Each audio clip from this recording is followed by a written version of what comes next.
If you are into painting miniatures, sooner or later you will need to paint a power sword. So today's video is going to be just that. You are going to be able to follow along and paint your very own power sword. Hey guys, I'm Zoltan and you're watching PHLANSMINIATURE. The first color is super easy because all you need to do is to completely cover, let's say 90% of the surface. The only thing I really worry about at this point is to make sure that I don't have the dark areas, the shadow areas next to each other. When you look at the sword, you can see that there are clearly separate parts of it separated by edges. And your job at this stage is to make sure that every one of those surfaces has its own color transition from black to green, with only a little bit of the black actually shining through.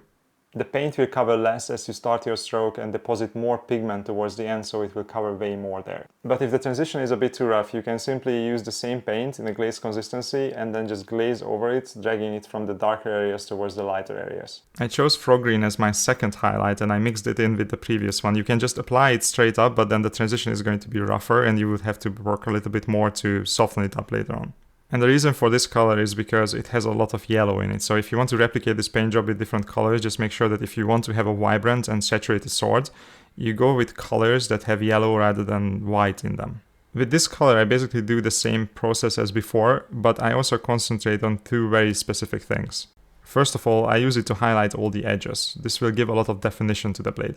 And I work further on the transitions that I already established on the different surfaces of the swords, separated by these edges. And I make sure that I don't touch anything that was black or is the transition on that surface. I just work on the area that was completely covered by the green before.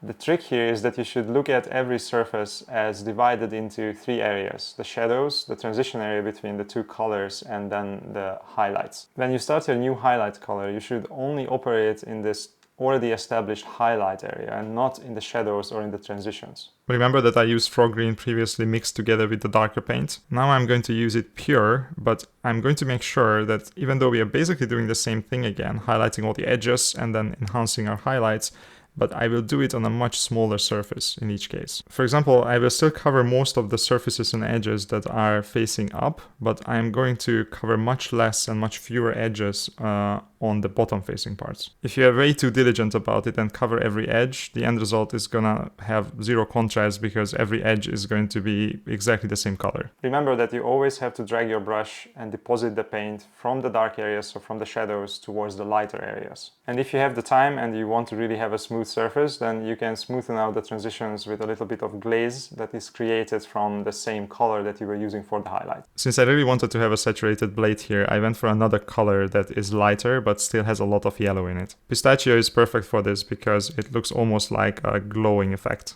And I do the same thing again, but I cover much less surface and much fewer edges. As I progress through the lighter and lighter colors, everything becomes faster and faster as I have to cover less and less surface. Once again, don't forget to operate only in the highlight areas and don't touch the shadows or the transitions. If you cover up the shadows and the transitions with the lighter and lighter highlight colors, you're going to lighten up the blade more and more as well, and you're going to lose saturation, and in the end the whole effect is going to fall apart. Alright, we are nearing the end, so that means that it's time to add some white into the mix, and I know that it looks like I'm just adding more yellow with ice yellow, but ice yellow actually has a lot of white in it. I'm applying this quite sparingly. I'm just using it on the upper facing edges and the inner parts of the highlights. Looking at the footage, I actually would want to use a bit less than I did here, so don't be afraid to use less than I used in this video. And after the ice yellow, it's time to introduce some proper whites into the mix, and I'm going to do that with ivory. There's still a bit of yellow in it so that we maintain this transition between the colors. With these last highlights, make sure that you try to be as thin with your edge highlight as possible and as crisp as possible. With the first couple of highlight colors, it's not super important to be very thin with your edge highlights, but with the last ones, you really should make an effort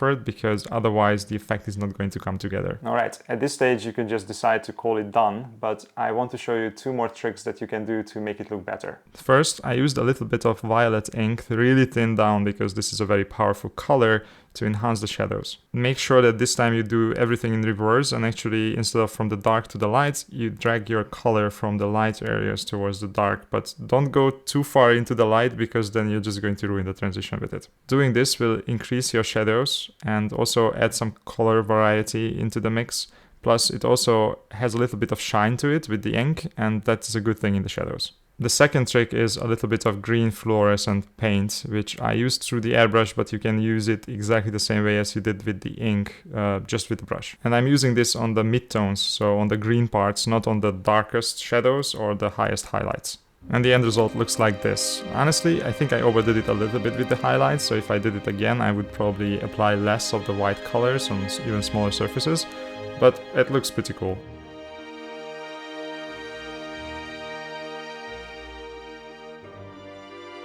But what do you guys think? Do you have an easier way to paint power swords? If you do, please share them with me in the comments below. Thank you so much for watching the video. I hope you guys liked it and maybe found even something useful that you can utilize in your next projects. If you did like it, please consider giving it a like and subscribe. It really helps the channel out. Thank you very much and see you in the next one.